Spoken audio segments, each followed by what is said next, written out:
Welcome back. Our last session for day one of the symposium is funding of sport and the future of governance.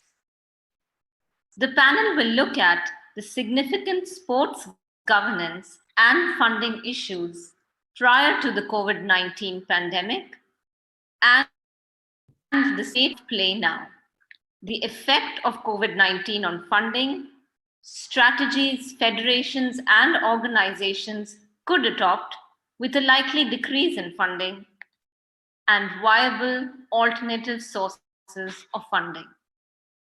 Our panelists for this session are Ms. Deepthi Bopaiah, Executive Director at the GoSports Foundation and a former athlete who has previously represented Karnataka in tennis and basketball. Ms. Roma Khanna, Tournament Director, FIFA Under-17 Women's World Cup, India 2020, the first Indian to be appointed as a Tournament Director for a FIFA tournament. She was also the head of venues and operations during the Under-17 Men's World Cup in 2017. Mr. Adille Sumariwalla, President of the Athletics Federation of India, Vice President of the Indian Olympic Association, and first Indian to be elected as one of the members of the IAAF Council. Mr. Yannick Colaco, Chief Business Officer at FanCode and former Vice President and Managing Director at NBA India. Mr. Desh Gaurav Sekhri, Officer on Special Duty at NITI Aayog and author of the book, Not Out, The Incredible Story of the Indian Premier League. And the moderator for the session, Mr. Joy Bhattacharjya, Chief Executive Officer, Pro Volleyball League, former Project Director, FIFA Under-17 World Cup 2017, former Team Director at Kolkata Knight Riders, and also author of a children's book with his son titled Junior Premier League. If you do have any questions during this session, do type them in to the Q&A box below, and our panelists will try to answer some of them. Over to Joy and the panelists. Hi, thanks so much, everybody, and thanks all for being here. We've started a bit late, but depending on how things go, we'll try and overrun a bit. As I said, the one advantage I have is that almost all the panelists fairly well known to me. I suddenly see that Yannick Colaco has disappeared, but I hope he turns up sometime. The good news, Yannick, are you there? I can't see you. I am. I think the host wasn't allowing me to start my video. They are. This is okay. Brilliant. Now we can see you as well. Okay, so we have all the panelists out here, and the good news is, as you must have heard from the introductions, this is a brilliant panel because we have everybody from people who run federations to people who are funding and trying to create an OTT platform in sports to somebody who's running the biggest FIFA event in India, the first Indian woman to run a FIFA event. Deepthi, they won a Rashtriya Puraskar for their work, GoSports Foundation, and Desh, who's done some stellar work in sports law, and his book on the IPL is something that I hugely recommend. So that's the good news. The bad news is that I have decided that today my moderation style is full Arnab Goswami. So if you guys get a word in sideways, it's because I was off my game. So, I wanted to start off and talk about this because I was lucky enough to start sport and television at a time when in 1996, around when I started, there was a film called Forrest Gump.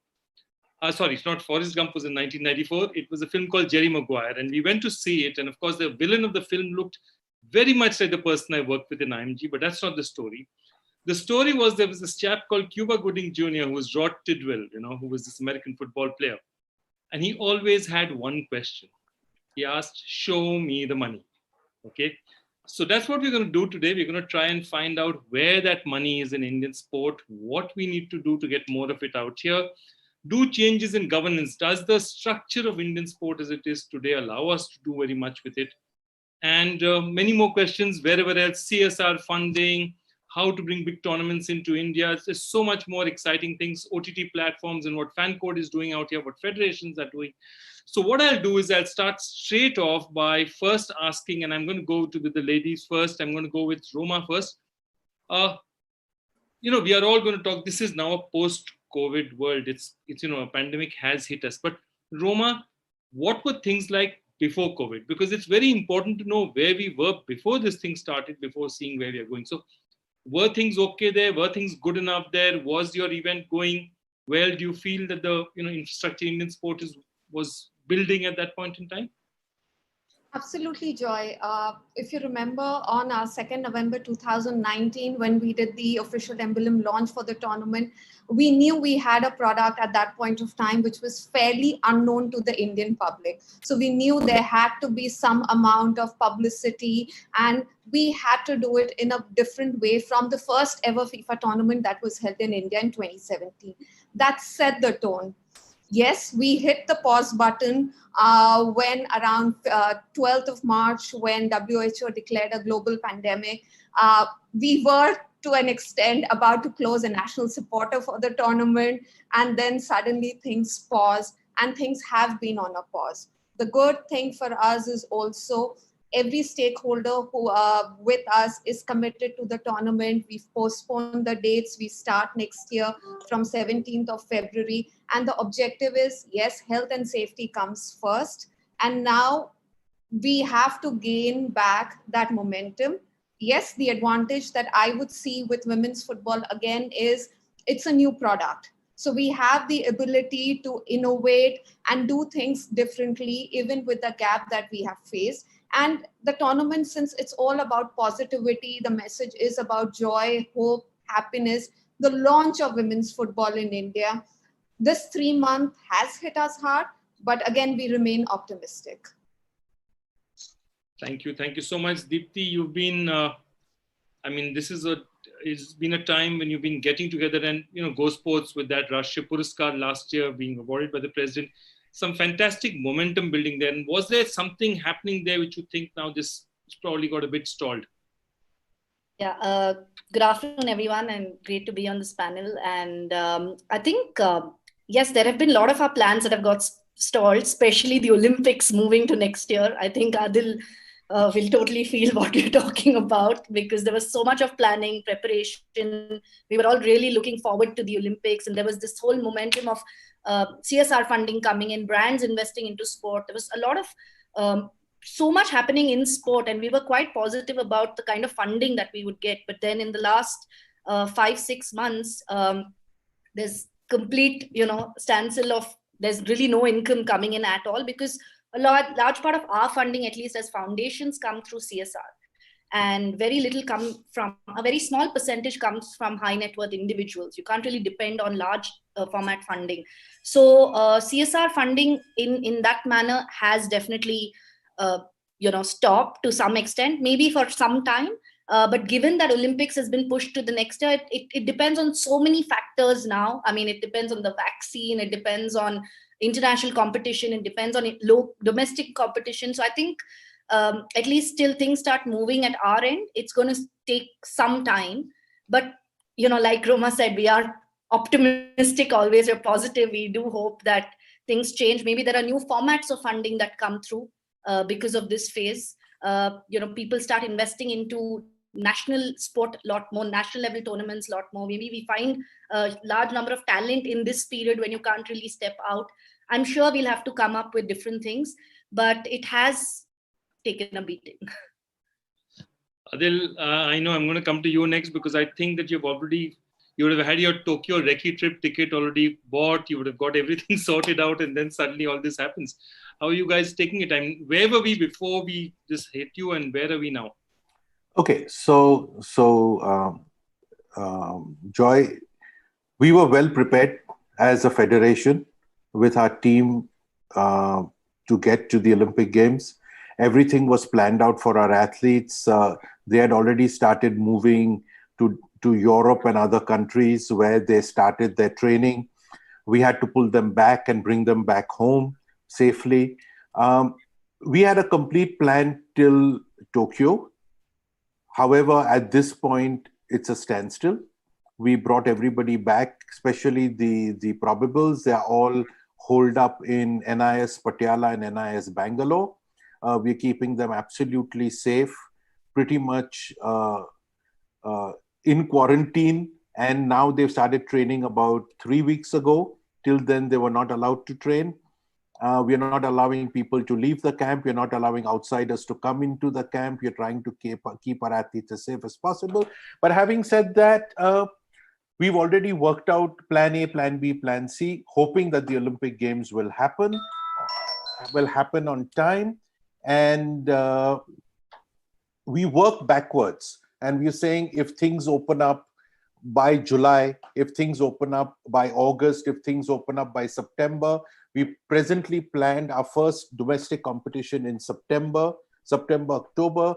From November onwards, they go into pre-season again. January onward, if they can travel abroad, we've set up those training programs. So we work backwards with 2 or 3 different options. At this point, all the goalposts are shifting, as Deepthi said. So we are keeping a flexible plan, but it's all documented on paper. So we hope the Olympic Games will happen next year, and we are ready for it. Basically, every federation needs to do yoga to have, be able to twist and turn and actually manage to sort of all these eventualities. Yeah, because there are a lot of balls in the air. But Yannick, coming to you, I mean, you running FanCode, it's there's Dream 11, there's FanCode. FanCode depends a lot on live sport coming in, live sport being streamed in. And 2 things. One is that, yes, there is, it would have been a challenge, but was it also an opportunity? Yeah, I think, the way we've looked at it, and obviously the challenges for people who have on-ground events or were planning towards it, like, Roma, Deepthi, and Adille are different. But the challenges that we had were essentially that, live sport, which is the core of what our business is built around and all the sports industry is built around, was suspended for a period of time. The opportunity for us that we are a very young company. So, as we were building it, we were a great set of engineers and fan coders as part of our team. So we actually use this time, and we started with the principle that said live sports going to come back, right? That's our business. We know that the industry is going to come back. We know that the sport is going to come back. So we said that instead of us sitting around waiting for it to come back and saying what we can do, how do we accelerate what we are trying to build around FanCode, the platform we're trying to build. So we actually have accelerated some of our building, which we would have done in the next year. We've actually done it in 3 months, just because our engineers have been really focused on building these platforms up.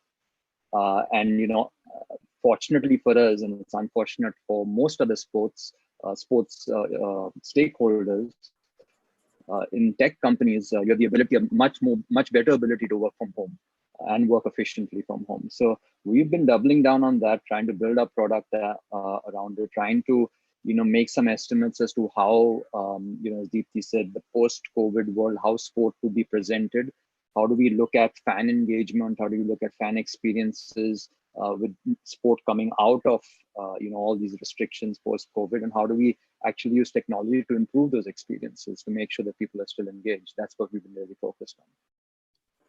Fabulous. And, one of the 2 things, one is that I'm delighted that your favorite jersey is the Lakers jersey, considering that is my favorite basketball team. So it's nice to see another Lakers supporter out there. Not too many of them in India, but the second part of it is also what I love to see here is, and whatever it is that the 4 people I've spoken to so far, the one thing that I'm hearing from them is whatever is it is a positivity. It's an optimism that, okay, things are bad. We are not going to sit and cry out here. It's not doom and gloom out here. I see no tears. I see a certain amount of pragmatism saying, okay, this has happened to us. We are not going to walk away from it. This has already happened. Let's go forward. But Desh, you are in a very different position. You're in a position where with the NITI Aayog, you have a position to actually frame policy. And in some ways, and I don't mean it in this thing, in some ways, this might even be an opportunity to, because there's a pause in Indian sport to be able to look at a few things and say, recommend change, an opportunity to maybe look at the sports code. Has it been like that? Is this been an opportunity as well as a fairly difficult situation?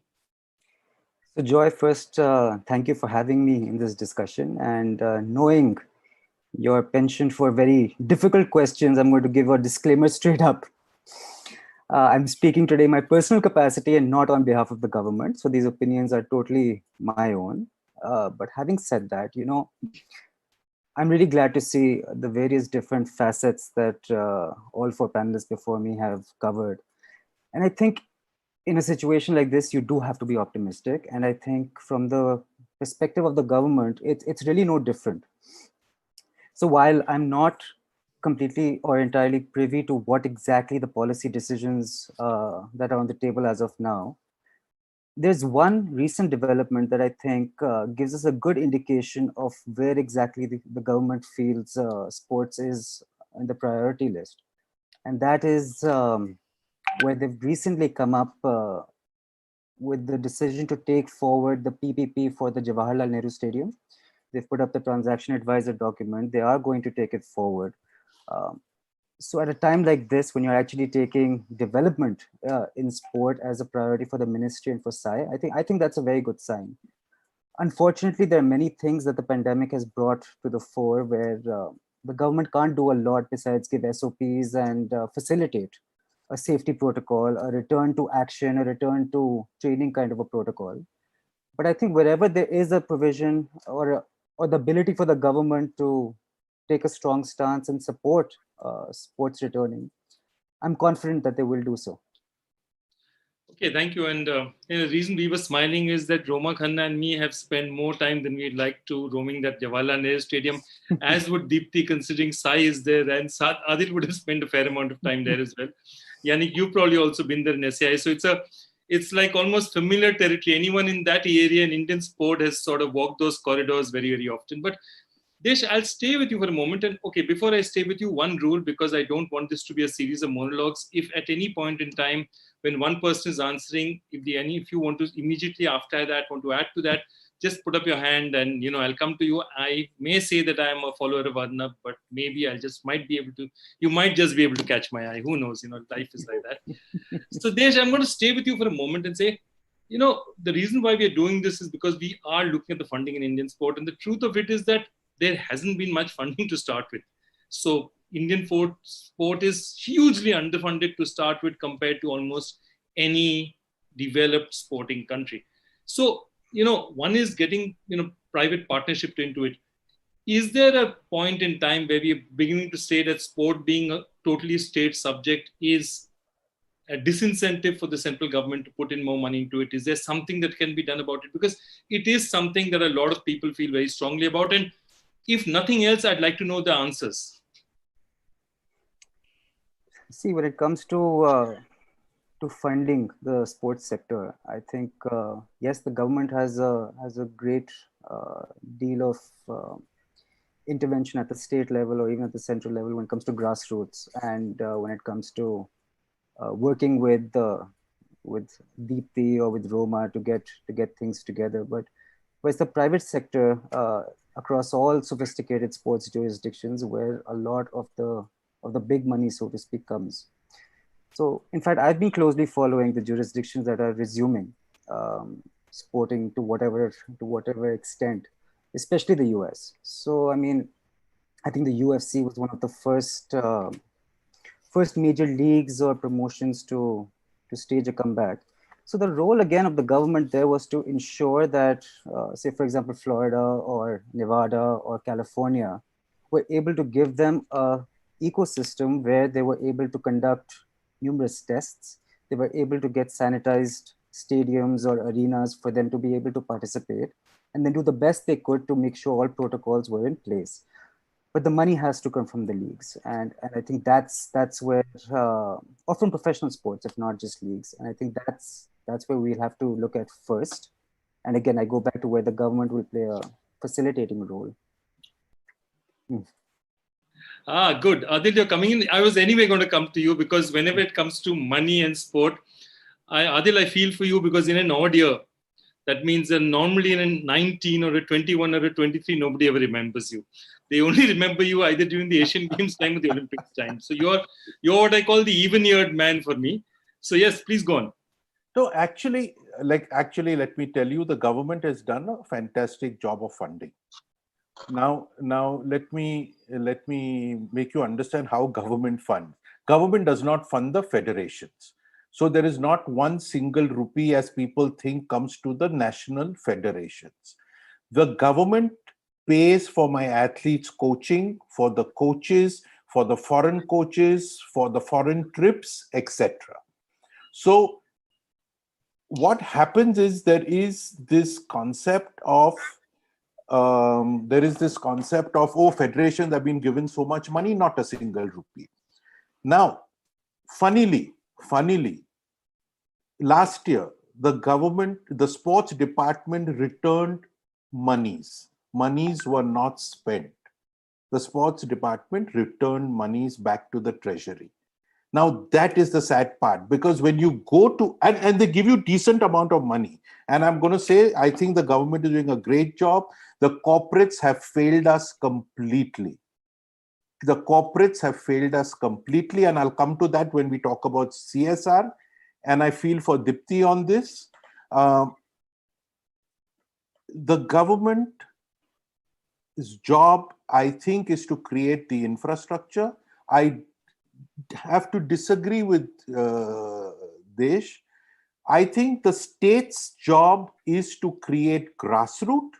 The state's job is to organize events at grassroots and district level. There is a district sports officer available in every district, the 700 districts of India, 700 odd districts of India. I think the central government should focus on elite athletes, should focus on creating that world-class infrastructure in certain centers across the country where our elite athletes from all sports can go and train, get the best of sports science, get the best of sports medicine, get the best treatment, get the best coaches, and have the best infrastructure. So I think we need, and I think that while we think that the state and the center, and it being a state subject, being in the concurrent list, etc., I think what we really need to do is, if each one takes their own responsibility, the state, today 90% of the states are doing nothing, and a state or two is doing 200%. So that's the disparity that is happening, and then the central government is trying to get in to balance out that, and I think that that's the wrong thing to do. So that's what is my take on sports funding at the moment. And I don't know whether Desh agrees with me or not, but he sits on the high table, so he would know better. But I go with a begging bowl to the Ministry of Sports every year. Actually, next week I have to go for my ACTC with a begging bowl again to get some money out of them. Don't worry, I completely understand. It's a standard thing with every federation. But as we come back to, and we'll come back to this point of money going back when there's so little money in Indian sport and the tragedy of money going back, we'll talk about that later. But first, Deepthi. Deepthi, you're still muted. Yeah. I think it's a combination of what Desh said and with what Adille said, because if you look at the way the support structures are currently, I think I fully second that the amount of support that the central government has started putting in to elite athletes, especially through the top scheme, that's like world-class support. I think a lot of other countries also don't get that kind of quantum of money in terms of support for their training. So I think that is happening at that level. But, it's again finding that talent across different sports. Today, if you look at the Olympics, there are probably very few events we participate in. But what, an organization like us is attempting to do is look at the diversification from a medal, at least from a qualification perspective. So, but that's why we're investing in fencing, taekwondo, we're investing in alternate sports, which is not a medal prospect currently, so that at least the number of people who qualify increase. But that story does not sell typically, to a corporate, because at the end of the day, they want to see they'll back someone who goes to the medal. But I think the corporates that we've had the opportunity to work with over the last 10 years, we are extremely grateful to them, because they, in some sense, they've understood this is nation building through sport, and they've not looked at it as a performance or medal aspect. So we've had that comfort of actually investing in the athlete, in the ecosystem, and helping that grow. But yes, today, when livelihoods and just staying alive is important, it is understandable that a corporate has to change gears and look at what is the most important aspect. But we're only requesting that, don't stop funding. keep some 50-60% for us, because if we get to know in 2 months Olympics is happening, we'll be stuck again. And there's so much that an athlete today has already got used to, and now we're just trying to maintain their performance in their houses. Those who are probables in athletics are in their respective places, but across other sports, everybody are back home. From a mental perspective, it's a very different zone that an athlete is in today. They've never had a time where they don't know in 2 weeks where they're going to be, or on which flight or which hotel. So there's so much of anxiety that all athletes are going through, and just transitioning from maintenance to performance is going to be a very big challenge for everybody who's involved in elite sport, given that Olympics dates are out, but we don't know whether it will happen or not. So I feel from a funding perspective, we have to find a balance. I understand there are other situations that are very important, even from a government standpoint.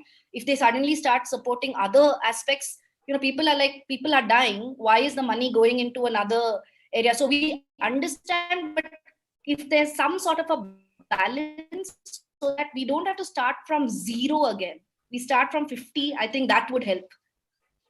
Fantastic. And I think that's a very impassioned view, and you've said it right. What the interesting thing about it is, though you spoke about the corporates that you've spoken about, it may be a small minority, but those you've managed to convince that it's more nation building than immediate results, because otherwise you're just taking bites of the cherry on top. That's really not investing in sport. That's taking advantage of sport when it's relevant and culturally top of mind. But Roma, funding for you, and I've been a part of FIFA. Funding is the big effort. It is the biggest effort in FIFA. So how do you look at it? Well, Joy, as you've known me, I'm more of a glass half full kind of a person than a glass half empty. But it is going to be challenging. I'm being completely realistic in terms of bringing in private sponsorship, national supporters. It is going to be a huge challenge. But on the other side, what I would say the plus that has been, and what we've seen, is also the minute we announced that, we were, because of the compelling reasons, we were forced to shift the tournament, postpone it by a few months. Everyone, right from the sports minister of the country to Ministry of Youth Affairs and Sports to each of the host cities, they all immediately connected with us, and they said it was the right decision to make. Considering the circumstances, they fully support us. And also, to an extent, we have, next year, when we come back, we would be the first tournament in India, a national World Cup event. So the country's prestige relies on it to show India on a more positive foot, not just about football, women's football. It would be about country as a whole, celebration as a whole. So if we come in from a government perspective, whether it is the central government or whether it's the host cities, everyone knows that after this period of turmoil, pain, the struggles that we as a country and globally that we've been through, comes a time for celebration, for joy, for hope. And that's what we see with them.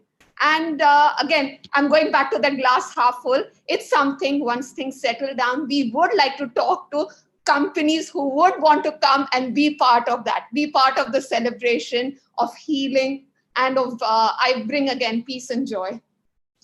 Peace and joy. Joy is a good word to end with always in this discussion. I absolutely have no problem with that. But Yannick, I'm going to come to you and I'm going to ask you a slightly more difficult question. These ladies have answered superbly on their subject, but I'm going to come to you on something that Adille raised, which is, he said something which is that the corporates have absolutely failed us. The government has done a great job. The corporates have absolutely failed us.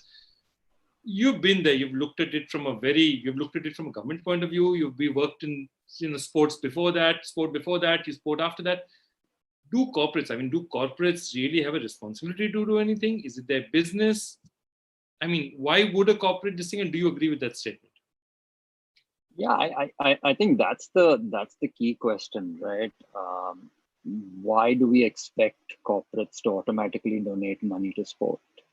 There has to be a compelling reason, right? It's the same challenge with Deepthi said about governments, right? If a government has a budget of 100, why should they spend even a single paisa on sport when, poverty is at its all-time high, unemployment is high, we have a fiscal deficit? Maybe there are more important things, but you make those decisions. And the government says that we have to allocate some money for sport because it's an important part of nation building. The same way, I think corporates, when they look at the CSR funds, it's the same challenge. When you have a CSR fund, the question is, why don't you spend all 100% of it, for example, on improving sanitation conditions in poor clean water, food. I've seen that most corporates who actually get behind sport, it's because of personal passion. It's people who genuinely believe and love sport, and this is from the CSR perspective. From a sponsorship perspective and putting advertising dollars out to invest in sport, I think the sport is to compete with everyone else, right? I mean, in the sense that this is, we are a capitalist economy. So if, football should be competing with cricket, cricket should be competing with basketball, basketball should be competing with soap operas on television. I think it's as a marketing person of a corporate, it's your responsibility. It's what you're paid to do, is to make decisions which are beneficial for your shareholders.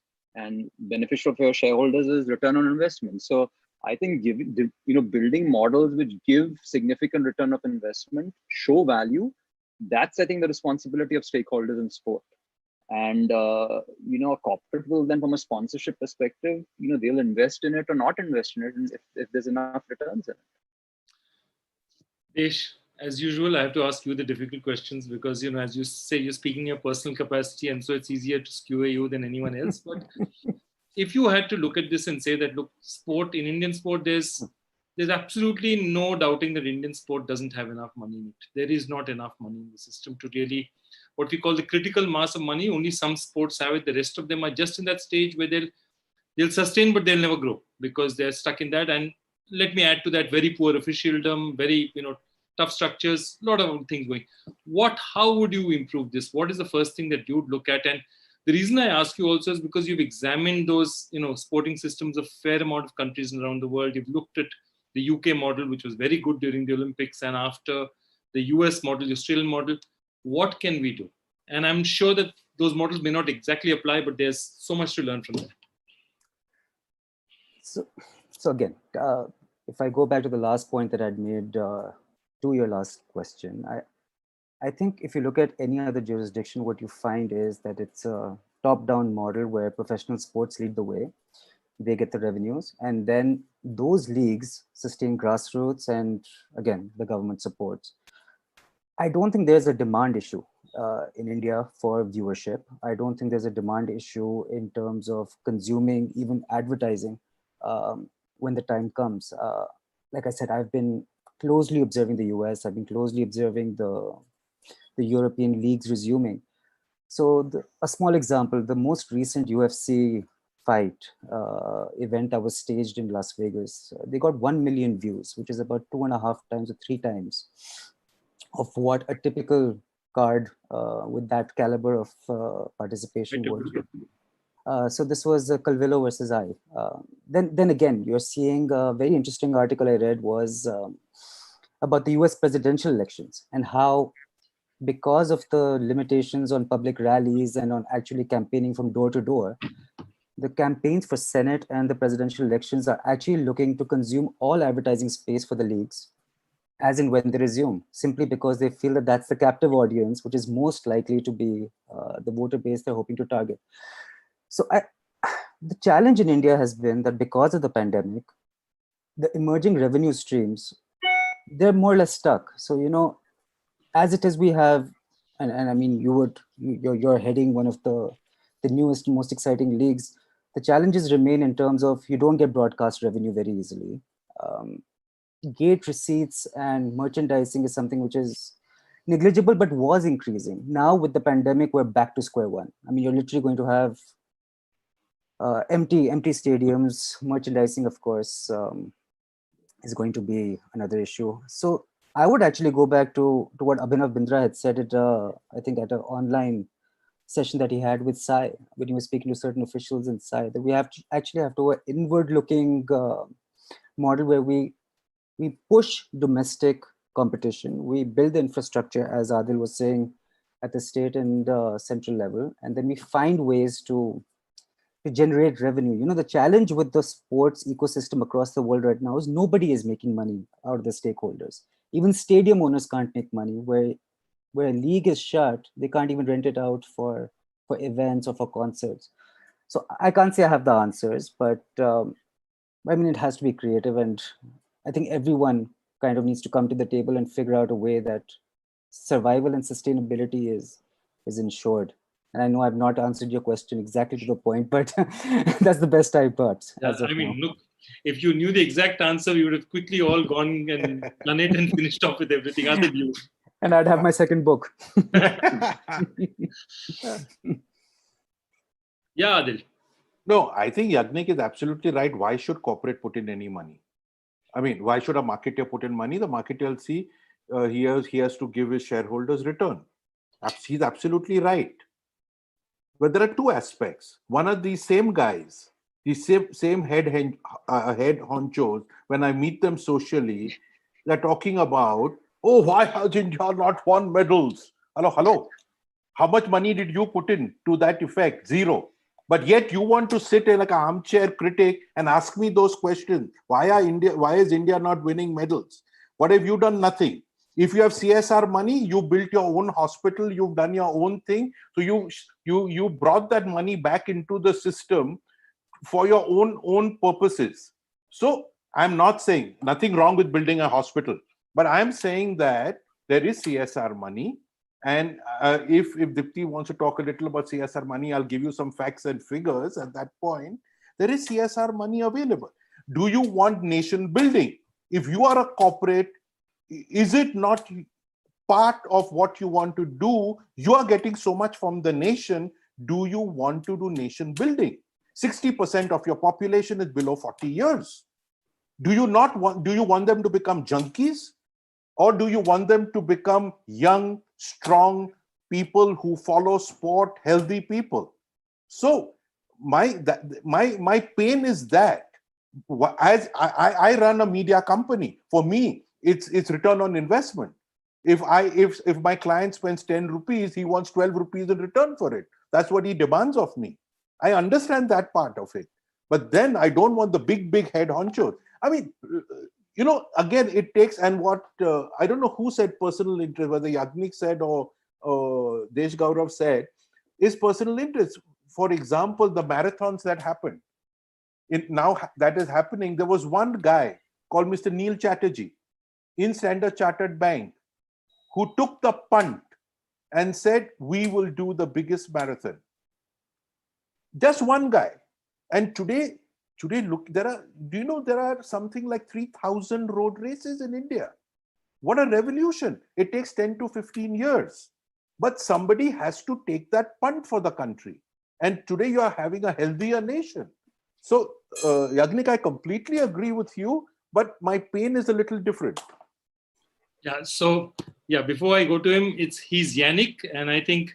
Yannick, sorry. He's probably born around the 80s when a certain French tennis player was doing really well for himself. Deepthi, I'm coming straight to you because I know this is something that you have a lot of skill in the game. Tell me, Deepthi. And I have a supplementary for you after you finish.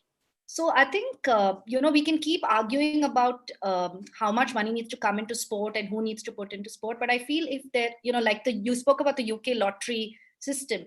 I think that's an incredible system of how UK funds sport over there. And it was really a turnaround for them itself during the London 2012 Olympics. It funded that, and it funded 2016, and they saw some excellent results.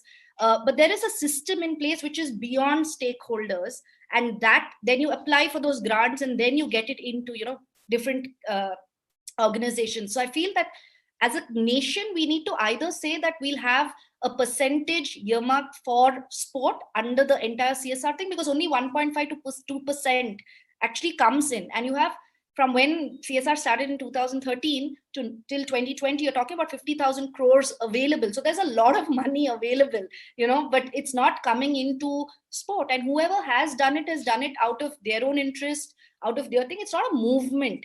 So in some sense, yes, I fully agree with Yannick. There has to be some return on investment. There has to be that thought process, but it has to be long term, because sport, I may invest for 5 years and I may not even qualify because of an injury.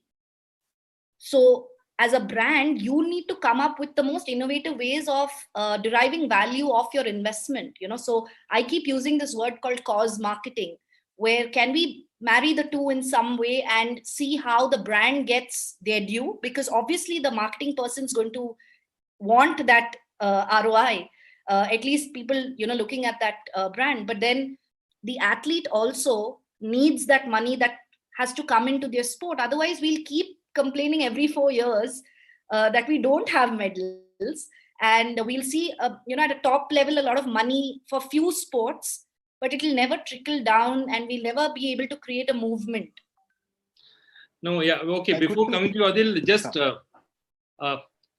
the thing about one of the things you said, that this trickle down, I'll go down. Okay, I'll go into it later. I think I'll take Adille first and then we'll go into it, because there's an interesting sub point to that. Adille, please. All yours. No, I think what is happening at the moment is everybody wants, to cherry pick the top athletes. I think where we are missing out is creating an ecosystem. And that ecosystem, Deepthi says, is not 4 years or 5 years. It's 15 years. And unless you create that ecosystem, you will never produce medalists. The guys who are really doing well is, just because they're super talented or they got the right opportunity at the right time. But you will never be able to get 10 Sidhu, or 10 Saina Nehwals, or 10, say, Neeraj Chopras. The reason being, you don't have that ecosystem in place. Let me give you a very small example. We started doing inter-district athletic meets only for under 14 and under 16. It is today become the largest, 15 years ago, today it's become the largest grassroots level program in the world, as said by World Athletics. It's 2 age groups, 4,000 kids from 520 districts of India come for a talent search. It took us 15 years to cross 500. But today, whether you look at the Hima Dases, the Vismiyas, the Neeraj Chopra, they're all part of this system. And we believe we invested in this 15 years ago. And this is what I'm talking about, that it's not that every 4 years, these fancy corporate head honchos will get up and say, oh, why this? Okay, I will look after this. I will. After Hima Das became a champion, 30 people wanted her to sponsor her. We brought her from zero grassroots level, under 14, to that point where she became a world champion.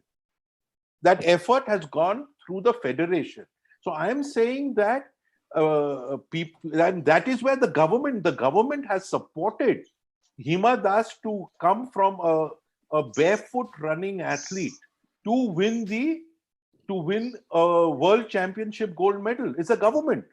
Corporate has not come in. Now corporates have jumped in. So I am saying the corporates need to take a far larger view if they want to be part of nation building. If they don't want to be, it's fine. And I was just looking at some figures. There are 33 companies with their net profits over 3,000 crores. There are 3 companies, the top 3 companies, the net profit is 91,000 crores. 2% of that is 1,800 crores, which is equal to the sports budget of India of 2018. I mean, it was 2,400 crores or something like that.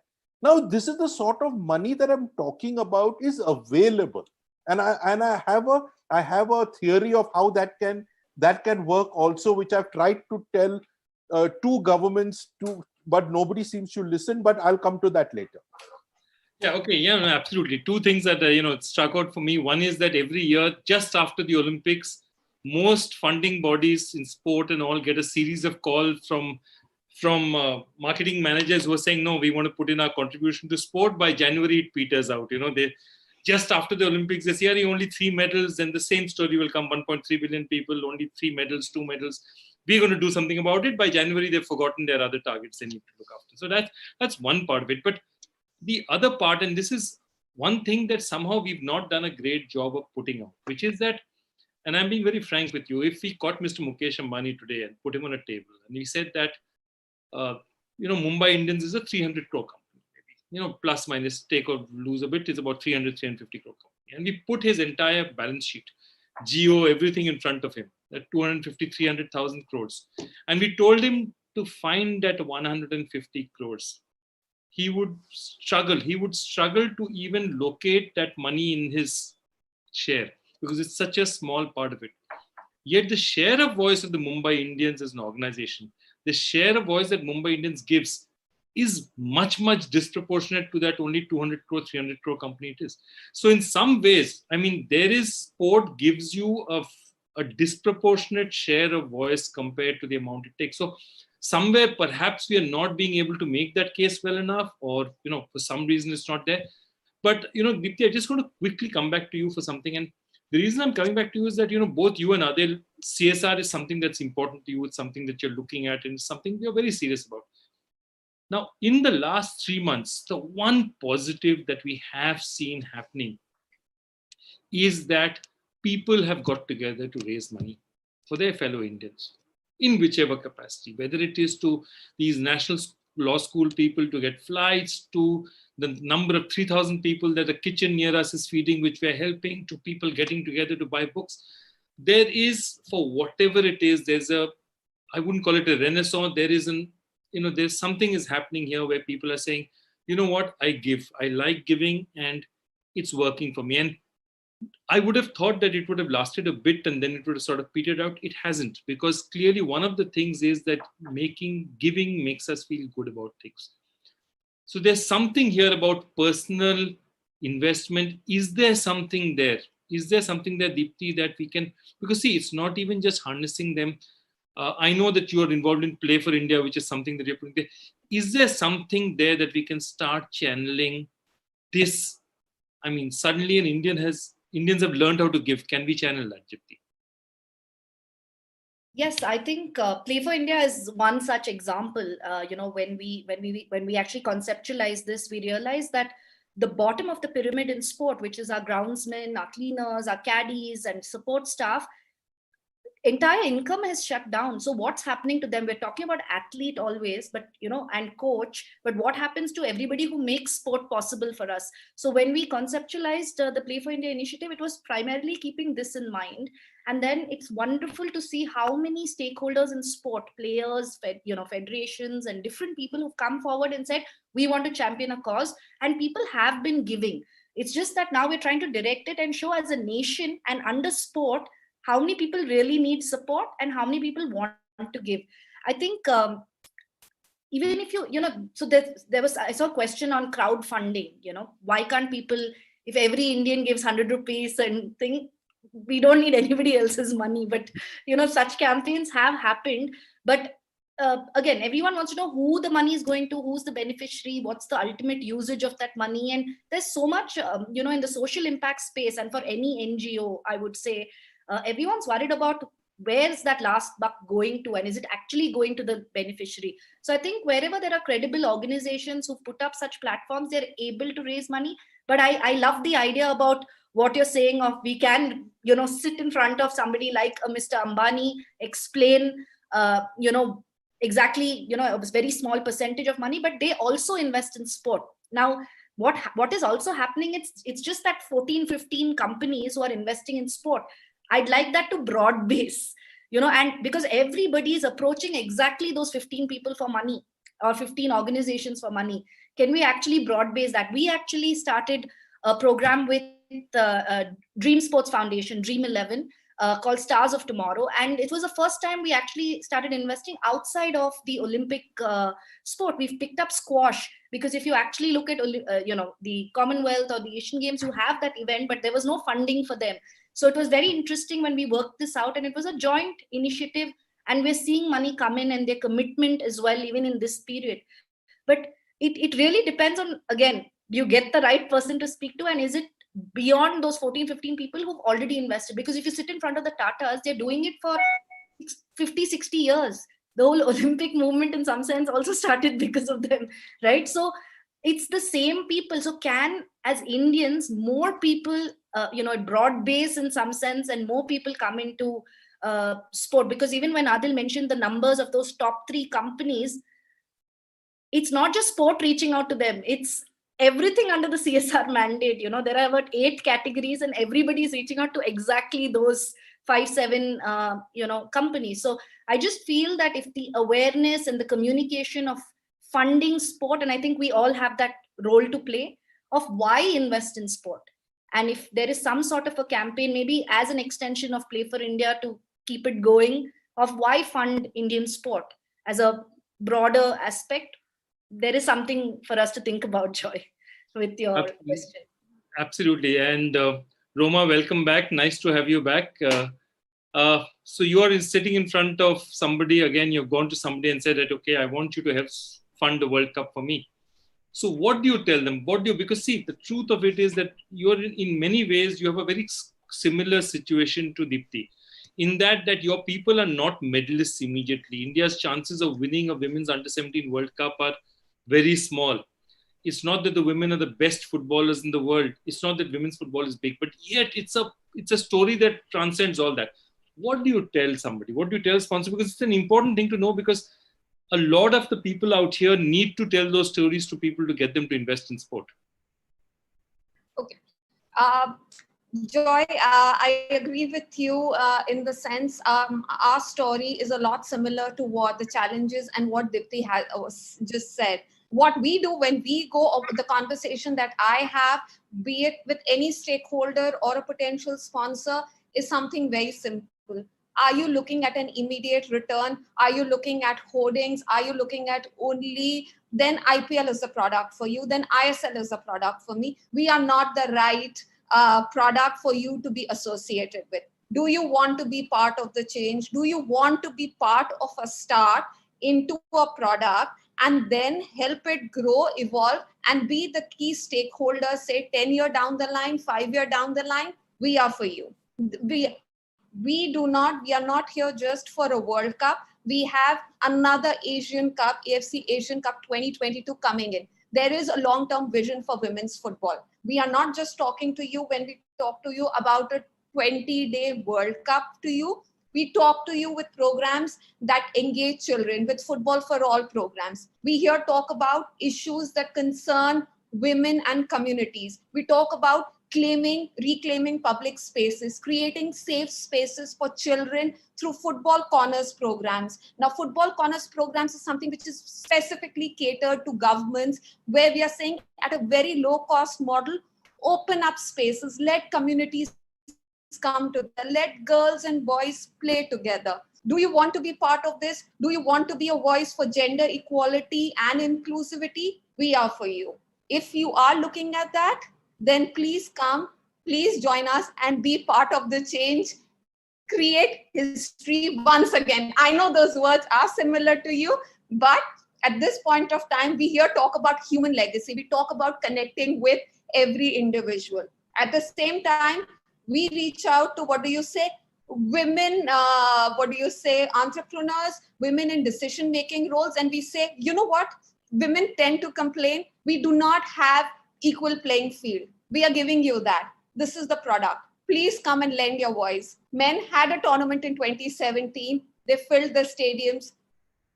They came for it. Now it is your opportunity. Please come and support, be part of the change. Support, make football. What we say when we go and we speak to stakeholder, we say is make it a more gender equistic sport.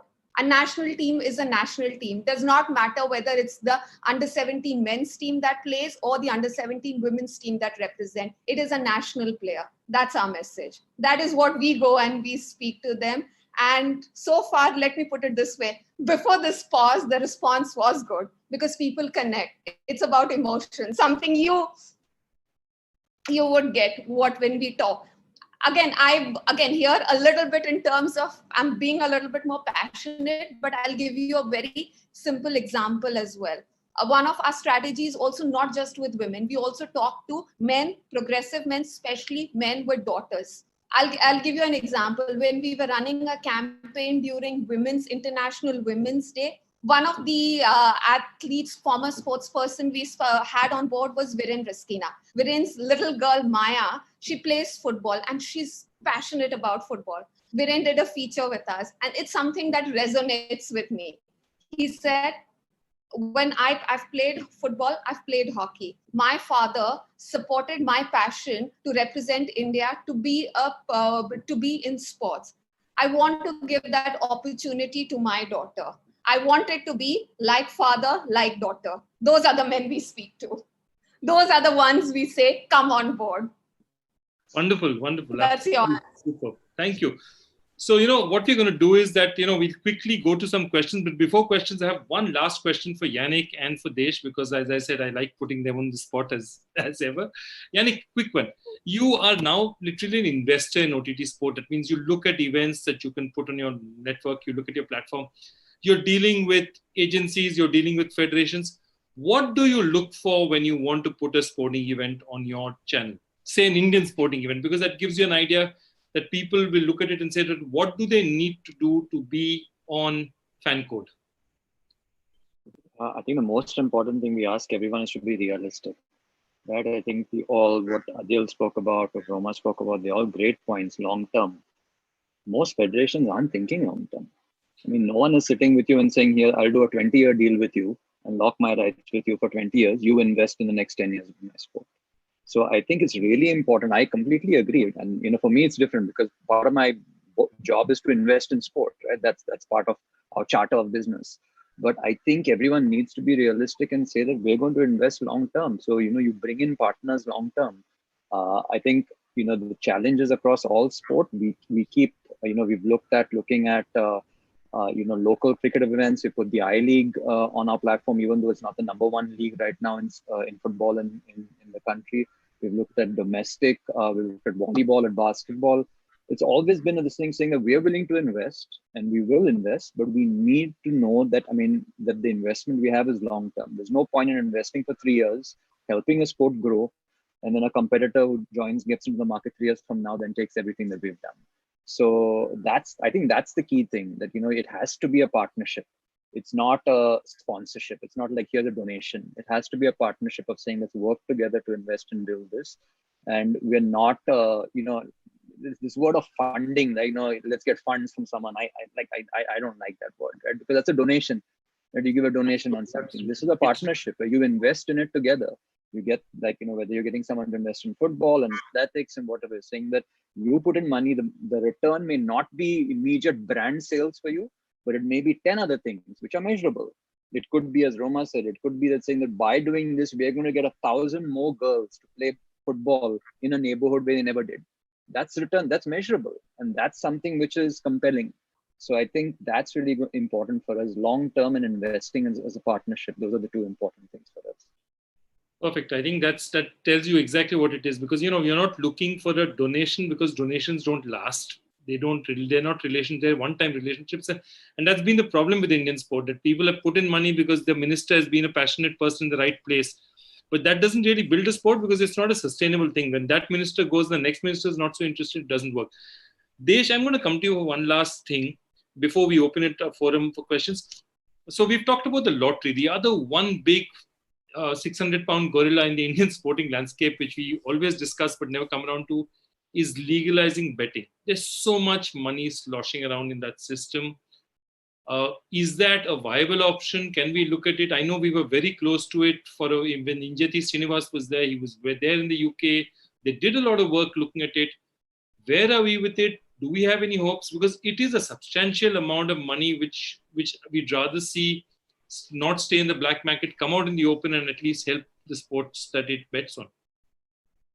So I think legalizing betting, just like a lottery, just like what Deepthi was saying, in terms of the last mile accountability of a rupee, I think governance is where a lot of these aspects maybe don't meet the threshold that a government would be comfortable with.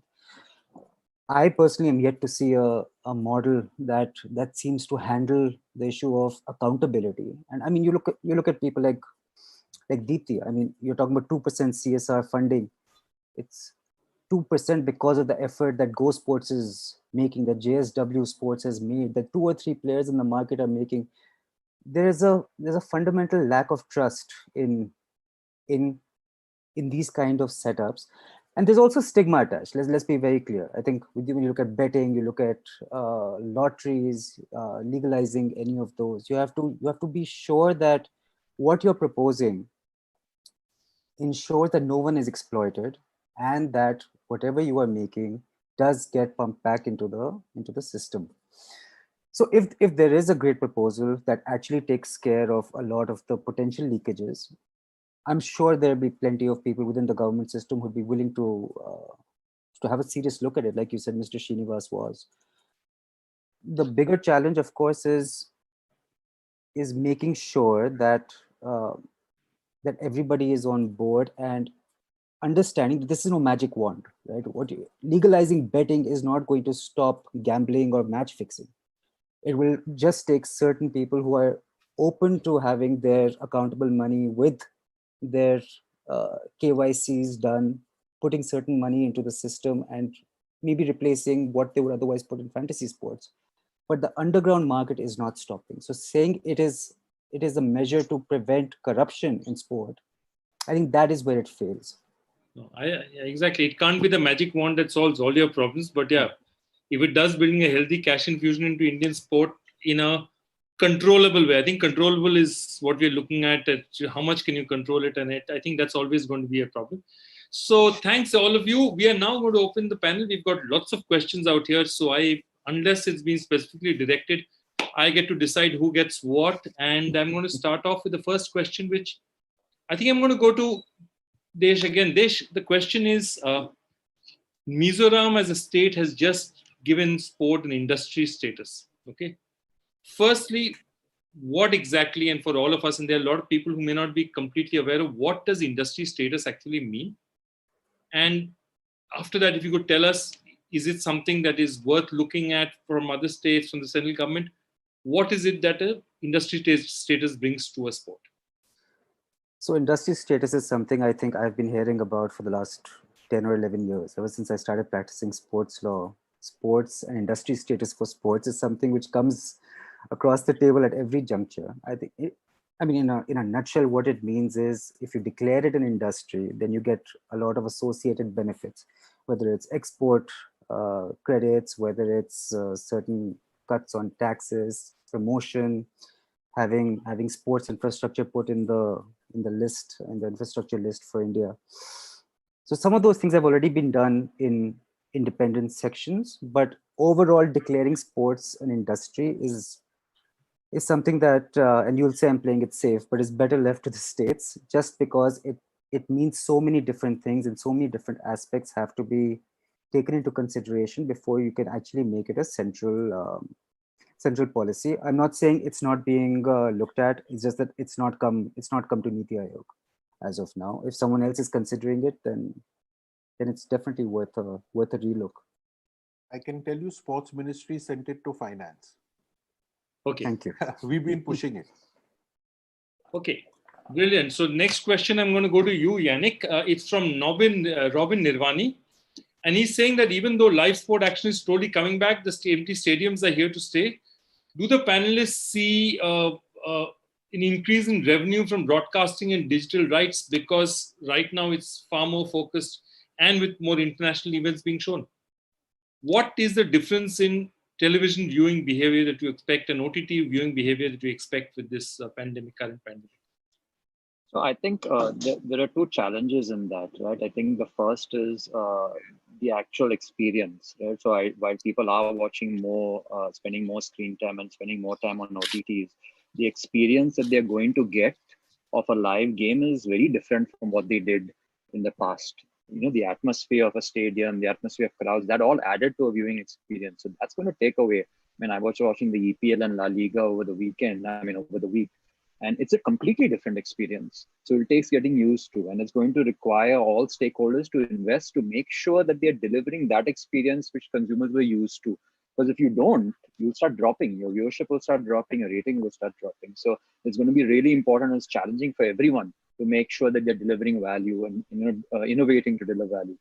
The second part, in terms of actual value being delivered from broadcasting revenues and stuff, most broadcasters globally, and we are direct to consumer, so we're a little different, rely on advertising revenues as a critical component of their business model. And the reality is that in this situation, the advertising model, market and media is destroyed. I mean, that's like a polite word to it. It's destroyed. So that is going to impact what people can afford to pay if advertising was part of their business model. Brilliant. That is actually fairly comprehensive. So I'm coming to you, Roma, and this is a question which I think you are aware of the background of this question. So Saurav Roy asks, accountability in sports governance is still a problem. For example, Bangalore was supposed to be one of the venues in the Under-17 Football World Cup in 2017, for which a FIFA standard stadium had come up, but the construction had never been completed. What can be learned from this? Well, what we can learn from this is, again, look in terms of, let's put it this way. Football, I probably use it more of a cricket analogy. This is not a T20 game. Look at it as a test match and look at it. Yes, the stadium was not ready, but then again, for us, in terms of organizing, when we look in terms of hosting, we look at the window and then we look at the opportunities. There will be a steady stream of, tournaments, football tournaments that we as a federation in terms of strategy are looking at a 10-year window to bring into India. What the cities need to do is the host state governments, again, need to have a long-term vision. Do they want to become an Orissa? Look in terms of actively bringing in sports and creating a sports tourism or a sports development model, then work closely with the hosting federations and start planning in advance in terms of, yes, we look at a tournament, we have a tournament coming in 2022. So we knew in 2019, which were 2 years in advance, which were the cities we were looking at in terms of infrastructure. We have, to be honest, bid for the AFC Asian Cup for 2027 for men's tournament. We would be looking at a FIFA Women's World Cup going ahead in 26-27. Yes, there is a strategy, but then the states need to work together towards in terms of realizing, but there also has to be an investment in grassroots and not just infrastructure at a high end at a stadium, but also in terms of grassroots infrastructure reaching communities, developing the sport overall as well. No, absolutely. As I'm want to say, we are very good at weddings. So we always manage the big events on that day. What we are very bad at is building 4 years towards a wedding. But Adille, a question from you, and it's from an anonymous question, but it's a fairly relevant question. Question is, what are you telling as a National Sports Federation? Now your funding is this complete limbo thanks to what's happened with the pandemic. What is the discussion that's happening between you and the government about now Tokyo? I think the government is absolutely on board.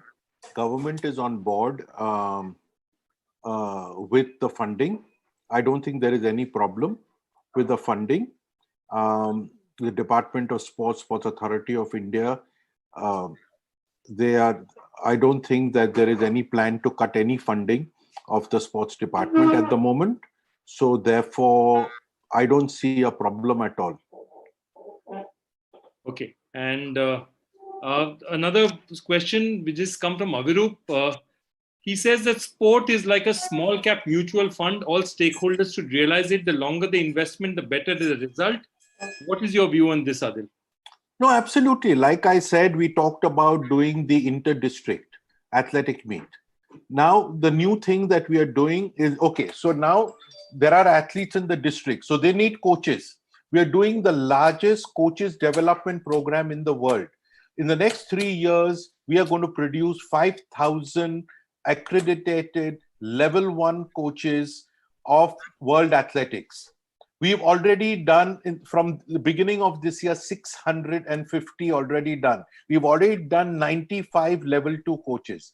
What used to happen is we used to send our coaches to the regional development centers of world athletics. So I said, no, we can't do that. We can't send 1 and 2 people. So we brought the lecturers to India and we started from world athletics and we started doing this coaches program in India. So that's the second thing. The third thing we're doing is creating officials so if there are districts, every district as per our charter has to conduct a district athletic meet. So who would officiate in these? So we are doing an officials program. So these are the sort of things that are happening.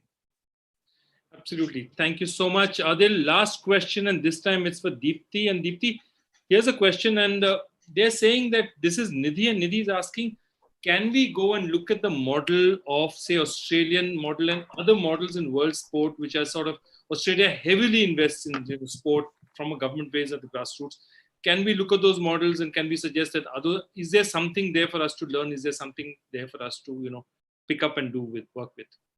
I think there are wonderful models out there, but we must keep in mind the sheer population and the diversity of our country. Everyone keeps saying, why don't you replicate the UK model, or why don't you replicate the US model? I think we'll have to pick and choose the best from each of these and see how it works here. And we have to come up with our own center of excellence model for India, because even between states, we can't speak the same language.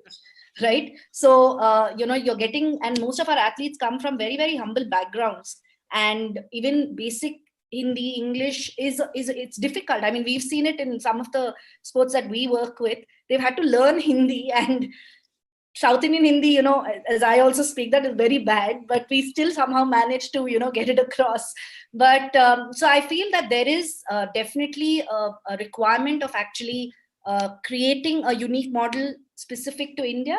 But is it something that you can just take and put it? Okay, Australian Institute of Sport is a fabulous model, but I'm not sure that model will fully work for us. But we have an NIS Patiala, and they are attempting to do it in a couple of sports. We work very closely with weightlifting, and we've seen what weightlifting has been able to do there. And, AFI also and their team over there, we've been able to see how they've been able to work with the athletes. The other point, sorry, it just went out of my head, but what I wanted to actually say was, in terms of models, the Center of Excellence have now started. The government has been talking about it and has identified about 8 to 10 different places across the country.